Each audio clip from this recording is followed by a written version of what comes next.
आज के इस अत्यंत आनंददायक और सामयिक कार्यक्रम के मुख्य अतिथि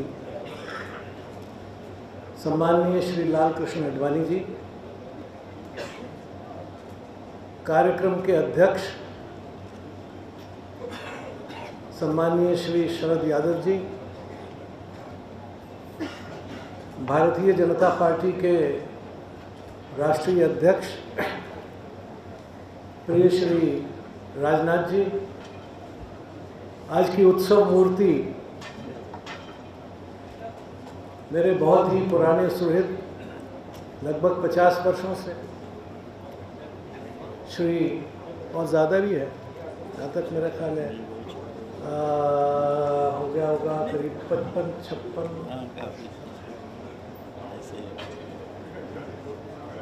अब मैं वो सब बात नहीं कहूँगा कि मैं कैसे इनको कहाँ से कहाँ लाया, वो पुस्तक में मिल जाएगा शायद आपको। श्री कलराज मिश्र, पुस्तक के लेखक श्री वसंत कुमार जी, न्यास के अध्यक्ष श्री कश्यप जी, पुस्तक के प्रकाशक और इस सारे आयोजन के सूत्रधार श्री प्रभात जी, कार्यक्रम में उपस्थित देवियों, अभ्यागत महानुभावों, पत्रकार मित्रों और बहुत से नवयुवक साथियों, कलराज जी ने समाज सेवा के क्षेत्र में और राजनीति के क्षेत्र में अनेक प्रकार से योगदान किया है। वो एक संघर्ष करते करते इस स्थान पर पहुंचे। वो उन राजनेताओं में से हैं जो किसी परिवार की कृपा से या किसी घर के बड़े राजनेता के आशीर्वाद से इस स्थान पर नहीं पहुंचे। वो अपनी तपस्या से, अपनी कर्मठता से, संघर्षशीलता से और देश और सिद्धांतों के प्रति समर्पण से काम करते करते यहाँ तक आए। इसलिए जैसा अभी विवेक बोल रहे थे, उनके अंदर का जो समर्पण है और उनके अंदर की जो कार्यकर्ताओं को साथ लेकर चलने की एक अद्भुत क्षमता है, वो आप इसी से समझ लीजिए कि 60 साल हो गए, उन्होंने मुझे अभी तक छोड़ा नहीं है। इससे आप समझ सकते हैं कि वो लोगों को और मेरे जैसे कठिन आदमी को साथ लेके चल रहे हैं, मामूली बात नहीं है। लेकिन वो चल रहे हैं और मेरी उम्मीद है कि और चलते रहेंगे, छोड़ेंगे नहीं। ये आश्वासन है ना।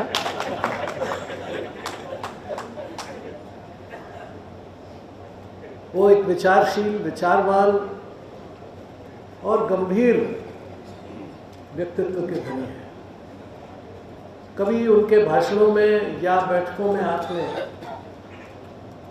कभी किसी स्तर से नीचे किसी चर्चा का उल्लेख नहीं सुना होगा।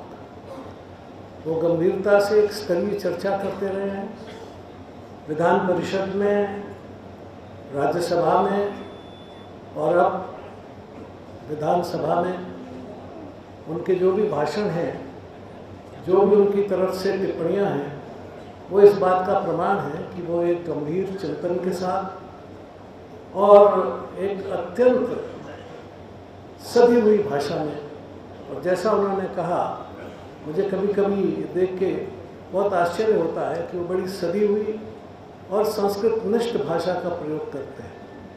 ये आजकल राजनेताओं में इस प्रकार भाषा के प्रति और अपनी भाषा के प्रति ऐसा लगाव देखने में कम आता है। अगर ज़्यादा लोगों में ये भाव हो तो अभी जो जिस ढंग से लोक सेवा आयोग में परीक्षा के अंदर भारतीय भाषाओं की अवमानना की गई थी, वो शायद नहीं होती। कलराज जी के साथ मेरे बहुत संस्मरण हैं। राजनाथ जी उनकी मोटरसाइकिल पर बैठ कर गए हैं तो वो मेरी मोटरसाइकिल पर बैठ कर गए हैं।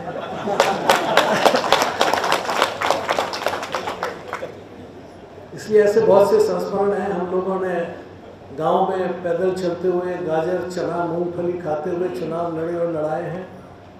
तो वो एक लंबी कहानी है, उसके लिए आज का समय नहीं है।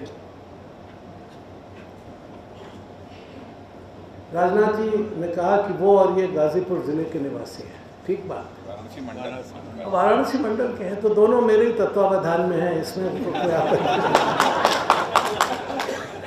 वैसे राजनाथ जी अपनी गोरखपुर की पढ़ाई की बात कह रहे हैं, मगर वो इलाहाबाद से गोरखपुर क्यों गए थे वो बात इन्होंने छिपा ली।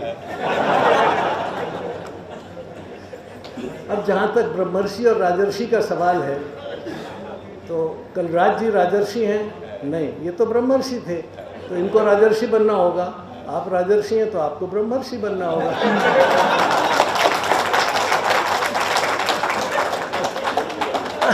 अब आपके सवाल का जवाब है, मगर इसका ये मतलब नहीं है कि आप राजनीति छोड़ दें। और इसका ये मतलब भी नहीं है कि ये अपना ब्राह्मणत्व छोड़ दें, ये मतलब नहीं। दोनों अपनी जगह पर रहते रहते सद्गुणों की साधना करते रहें और देश की आराधना करते रहें। जहाँ तक जुडिशियल अकाउंटेबिलिटी के बारे में कलराज जी ने लिखा, मुझे वास्तव में बहुत अच्छा लगा, सुखद आश्चर्य हुआ मुझे, क्योंकि कलराज जी को मैंने अंग्रेजी में लिखते कभी देखा नहीं, मगर जिस परिस्थिति में उन्होंने अंग्रेजी के अंदर लिखना स्वीकार किया वो भी उन्होंने बताई। और मुझे प्रसन्नता है कि वो जैसी अच्छी हिंदी में लिखते बोलते हैं, वैसी ही इस पुस्तक में एक दो पेज जो मैंने देखे और जो उदाहरण देखे, उससे लगा कि पुस्तक का स्तर उनकी हिंदी की पुस्तक से कम नहीं। अच्छी पुस्तक है, बहुत अच्छा विषय है।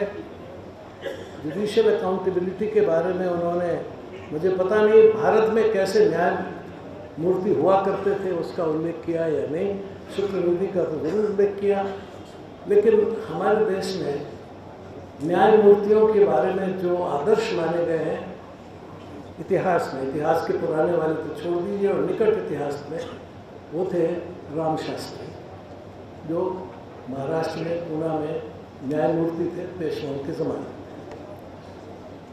वो उनके घर को देख के कोई समझ नहीं सकता था कि ये मुख्य न्यायाधीश का मकान है। उनकी पत्नी को देख के कोई ये नहीं कह सकता था कि वो मुख्य न्यायाधीश की पत्नी है। पेशवा की पत्नी ने बहुत उनकी प्रशंसा सुनी और उन्हें अपने घर बुलाया। तो ये पैदल चल कर के नहीं, इनके पास तो कोई सवारी थी नहीं, और बहुत ही सामान्य कपड़ों में, जो एक जैसा गरीब भारत की महिला, सामान्य महिला पहनती है, कोई आभरण नहीं, कोई आभूषण नहीं, गए। पेशवा की पत्नी ने उनको देखा, बड़ा आदर किया और बड़ा अफसोस मनाया कि हमारे मुख्य न्यायाधीश की पत्नी का ये हाल है। तो उन्होंने लौटते समय उनको बहुत अच्छे वस्त्र दिए, नहीं पहनाए, आभूषण पहनाए और पालकी में बैठा करके उनको भेजा कि आप कैसे पैदल आई हैं, आप हमारे मुख्य न्यायाधीश की पत्नी हैं। जब ये दरवाजे पर पहुंची तो राम शास्त्री ने पूछा, ये कौन आ रहा है पालकी में? तो उन्होंने कहा, आपकी पत्नी है। क्यों, क्या बीमार हो गई, कैसे आ रही है पालकी में? जैसे ही वो उतरी तो ये मेरी पत्नी नहीं है। अरे आप ही की पत्नी है साहब? बोले, मेरी पत्नी इस प्रकार के मूल्यवान आभूषण और ऐसे वस्त्र पहनने वाली नहीं हो सकती।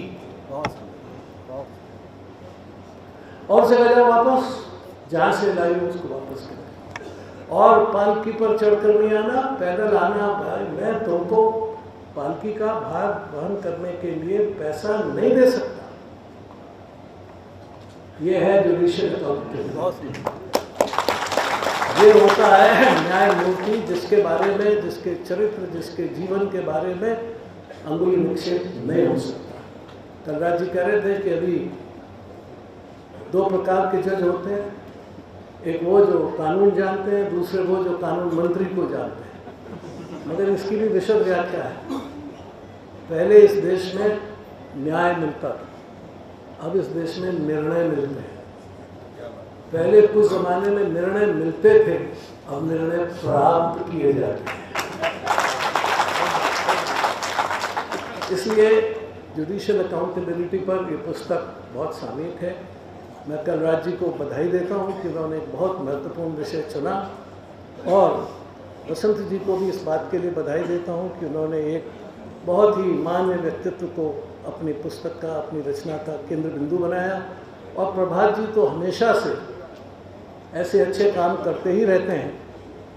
मुझे आशा है कि और ऐसे अच्छे काम वो करते ही रहेंगे। मेरी कलराज जी को शुभाशीष है, शुभकामना है।